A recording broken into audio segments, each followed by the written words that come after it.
We have a list of birthdays and we want to know whose birthday is next. We need to know days until the next birthday. Let's do this in a new column, and then we're going to highlight whichever one is the least number of days out of this column.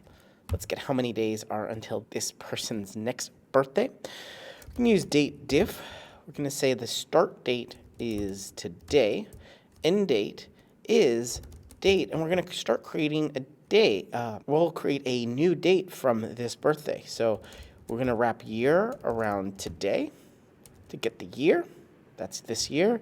Our month is going to be month wrapped around this date. And our day is going to be day wrapped around this birthday. And we'll use unit D for days. Now let's see what we get out of this. We get some numbers, but we do get an error. This error is because the first has already passed, or it's negative.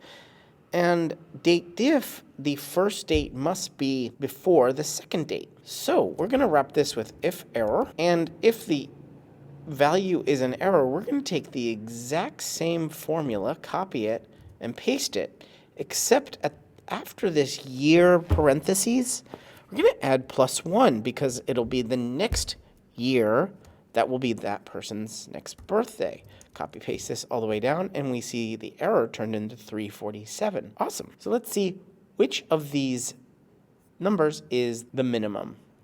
We'll go to Format, Conditional Formatting.